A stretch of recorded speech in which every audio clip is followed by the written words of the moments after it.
अतः उस अपने युवाओं से कहना चाहता हूं, यह वक्त समझो, तुम्हारी बहुत आवश्यकता है।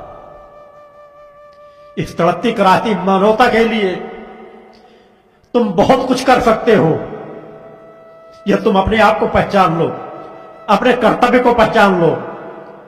क्यों अपने माता पिता के दूध को लजाते हो, उनके खून को लजाते हो? एक बार तो सोचो, एक बार तो धर्मराष्ट्र मानवता के लिए कुछ सोचो, एक बार तो विचार करो कि तुम किस पतन के मार्ग पर जा रहे हो। एक बार तो उठ करके खड़े हो कि कुछ ऐसा कर सको कि माता पिता तुम पर गर्व करे, तुम्हारा गुरु तुम पर गर्व करे, तुम्हारी इष्ट तुम पर गर्व करे। समय का उपयोग करो, ऐसे संकल्पों से अपने आप को बांधो कि मैं गलत चीजें नहीं देखूंगा, गलत चीजें नहीं सुनूंगा, गलत चीजों में समय नहीं लगाऊंगा, अपनी पढ़ाई में ध्यान दूंगा, अपने अच्छे विचारों में ध्यान दूंगा, अच्छी बातें सुनूंगा। मोबाइल के माध्यम से अच्छी धर्म की चीजें सीखी जा सकती है, अच्छी पुस्तकें पढ़ी जा सकती हैं, उसमें समय दो। तड़पती कराहती मानवता के सहारे बनो, अपने आप को आगे बढ़ाओ सामर्थ्य के साथ। हर एक एक व्यक्ति हजारों हजारों का जीवन बदल सकता है। तुम नया कोई क्रम नहीं खड़ा कर सकते। भक्ति मानव कल्याण संगठन आपका आह्वान करता है, एक मंच दे रहा है, धरातल दे रहा है कि कुछ तो तुम कर सकते हो। 100, 200, 1000, 2000 को तो बदल सकते हो। एक बार यदि ठान लो, वह निर्णय लो, विकारों मत ग्रसित हो। बेटे बेटियों कब कहां किसकी शादी करना है, माता पिता स्वयं निर्णय कर लेते हैं। कोई भी निर्णय लो तो माता पिता की इच्छा के अनुसार निर्णय ले लो। माता पिता कभी गलत नहीं सोचते। अपनी भी कोई इच्छा है तो माता पिता को बताओ। मगर 8वीं में पढ़ रहे हो, 10वीं में पढ़ रहे हो, मेरे पास सैकड़ों बच्चे आते हैं, बस गुरुजी यहां शादी नहीं होगी तो मैं मर जाऊंगा, मैं मर जाऊंगी। यह है वास्तविकता। माता पिता अलग आके रोते हैं कि हमारे बच्चे गलत रास्ते में जा रहे हैं। जरा सोचो, किस उम्र में हो, आज से विकार का इतना बड़ा भूत सवार हो गया। उस माता पिता को भूल गए जिनका खून तुम्हारी रगों में दौड़ रहा है, जो सबसे तुम्हारे हितैषी हैं, नजदीकी हैं, प्रेमी हैं। जब तुम लुढ़कना नहीं जानते थे, बैठना नहीं जानते थे, तब से माता पिता ने तुम्हारी सेवा की। जब तुम खाना नहीं होगा तो मैं ऐसा कर लूंगा, ऐसा नहीं होगा तो आत्महत्या कर लूंगा।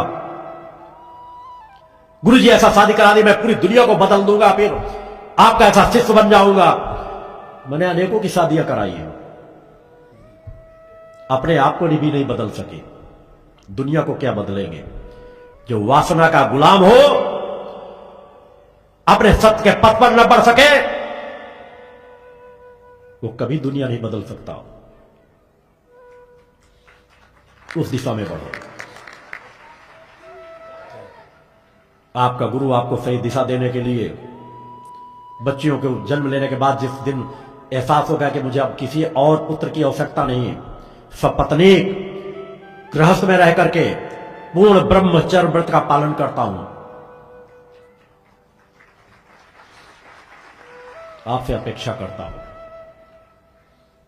संकल्प कराने में अगर कह दिया जाता कि शादी के पहले कोई विकारात्मक कदम नहीं उठाओगे, तो सोचते क्या गुरुजी ने शादी के बाद की अनुमति दे दी है? मैं उसी संकल्प में कहता हूं, दूसरी बातें भी ध्यान रखा करो। शादी के बाद एक पति एक पत्नी व्रत धर्म का पालन करना है। उन निर्णयों के संकल्प करो, निष्ठा विश्वास समर्पण के साथ। एक एक पल महत्वपूर्ण है, एक एक क्षण महत्वपूर्ण है। माता पिता तुम्हारे किसी निर्णय से कष्ट पाए, इससे बड़ा अपराध कुछ नहीं हो सकता।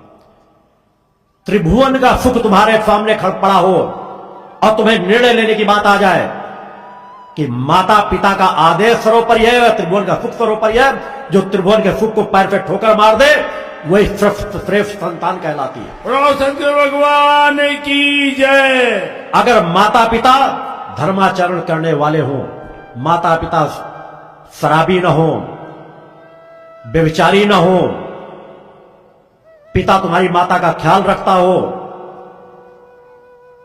माता पिता तुम्हारा ख्याल रखते हो, ऐसे माता पिता को कष्ट दे करके संतानें कभी सुखी नहीं हो सकती। अतः उसका ध्यान रखना। समाज को अच्छा बनाना सीखो। समाज को अच्छा बनाने के लिए तुमको अपने आप को अच्छा बनाना पड़ेगा। अधिकांश युवा भटक रहा है और मैं दोनों हाथ फैला करके आप सब लोग को आह्वान करता हूं कि आओ आगे बढ़ो। आपका गुरु हर पल आपके साथ रहेगा। अपनी ऊर्जा शक्ति, अपनी युवा शक्ति को कि सामर्थ्य का धर्म राष्ट्र मानवता की सेवा में लगाओ। जो समाज के बीच लगा सके समाज के बीच लगाएं। जो आश्रम में आकर के निष्ठा विश्वास समर्पण की भावना लेकर के आश्रम में अपनी सेवाएं दे सके, उन्हें आश्रम में आह्वान करता हूं। आश्रम में आने वाले लोगों को कभी भी रोटी कपड़ा मकान और सम्मान की कमी नहीं पड़ेगी।